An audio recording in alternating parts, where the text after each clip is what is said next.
La Kabylie, terre de montagne et de résistance, a toujours enfanté des hommes valeureux. Mais aussi des femmes extraordinaires. Guerrières, poétesses, chanteuses ou militantes, elles ont marqué leur époque par leur courage et leur engagement.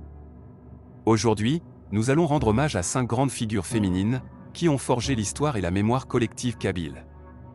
Lala Fatma Nsoumer, Fadma Aït Mansour, Taos Amrouche, Wassila Tanzali et Djura.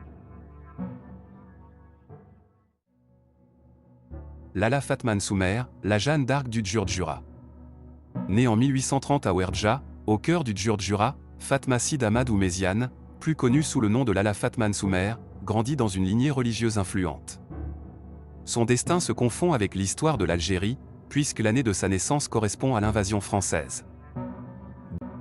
Dès 1854, la Kabylie est l'un des derniers bastions à résister. Fatma se révèle alors comme une stratège hors pair.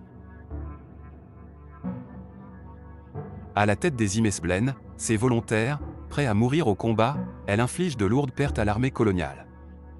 Même les récits français décrivent son charisme et sa prestance, drapée de foulards colorés et de bijoux, guidant ses troupes.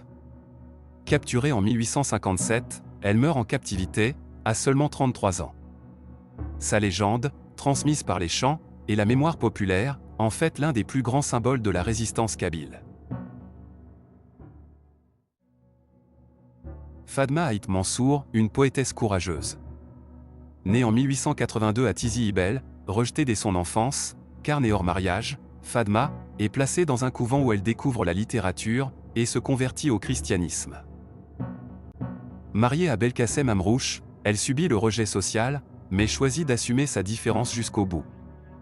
Installée en Tunisie, puis en France, elle laisse une autobiographie bouleversante, l'histoire de ma vie, et une poésie marquée par sa foi et sa résilience. Elle incarne la force des femmes, qui refusent de se taire malgré les préjugés.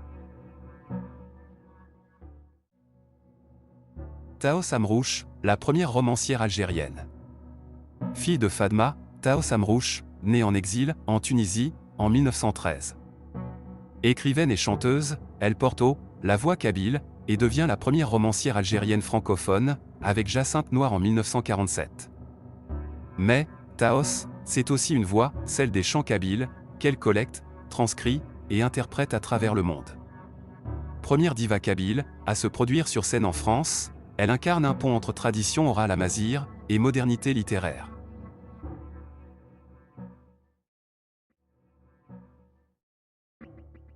Wassila Tamezali, une militante infatigable.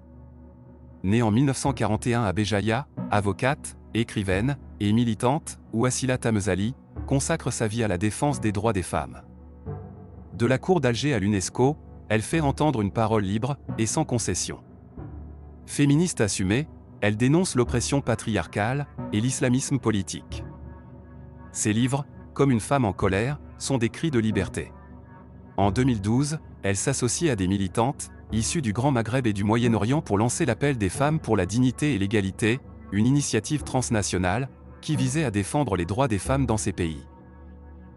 Aujourd'hui encore, Wassila Tamezali demeure une voix incontournable pour toutes celles et ceux qui croient en la justice et en l'égalité.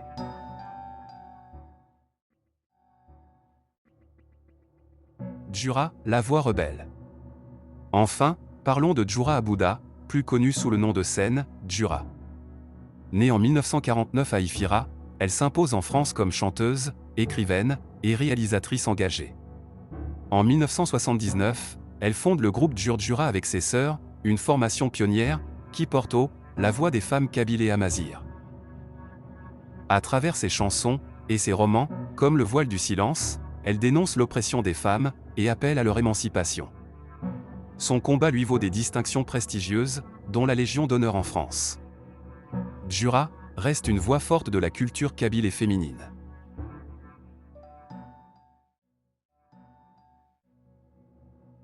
De Lala Fatma Nsoumer, héroïne de la résistance, à Djura, la voix de la liberté, en passant par Fadma, et Taos Amrouche ou encore Wassila Tamezali, ces femmes kabyles ont en commun une même force.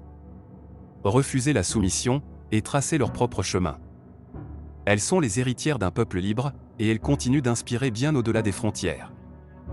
Et vous, Laquelle de ces femmes vous inspire le plus? N'hésitez pas à le dire en commentaire. Abonnez-vous, likez et partagez pour que ces histoires de courage continuent de résonner.